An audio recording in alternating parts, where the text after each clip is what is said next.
انشاءاللہ دنیا بھی دیکھے گی، قبر میں بھی پتہ چل جائے گا، حشر میں بھی پتہ چل جائے گا۔ ایک بات بالکل واضح ہے، میں آپ کے سامنے علل اعلان کر رہا ہوں، پیر صاحب قبلہ سارے حضرات موجود ہیں۔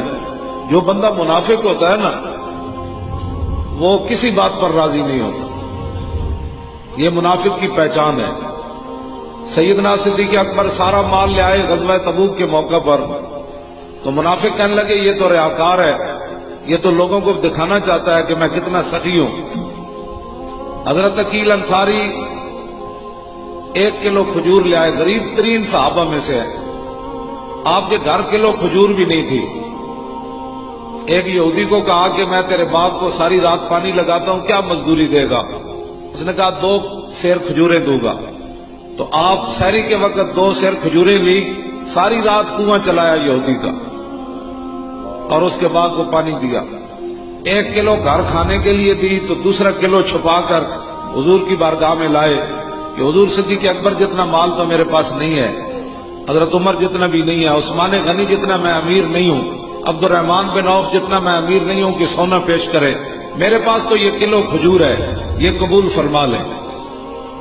تو منافق کہنے لگے اس کلو کھجور کی اللہ کو کیا ضرورت ہے؟ تو منافق کسی صورت میں راضی نہیں ہوتا۔ ہم گھر میں بیٹھے رہتے تو لوگوں نے کہنا تھا یہ مولوی حرام خور ہیں، دین کا نام کا کھاتے ہیں، جب اوکھا وقت آیا تو یہ نکلے نہیں ہیں۔ جب ہم فیض آباد چلے گئے تو کہا کہ ان کے تو حلوے کو خطرہ پڑ گیا، یہ حلوے کے لیے فیض آباد چلے گئے۔ جب ہم نے وہاں سے کامیابی حاصل کی تو کہا جی 21 کروڑ روپے لے لیا۔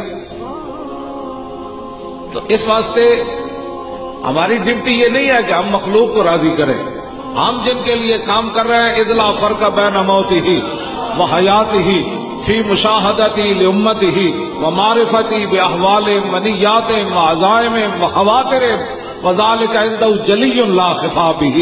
جن کا ہم کام کر رہے ہیں وہی ہمیں دکھائے، ٹی ویوں پر نہ دکھائے، نیٹ بند کرے، ٹی وی بند کر دے، ہماری خبریں بند کر دے۔ اذ لا فرق بین موتی و حیاتی فی مشاہدتی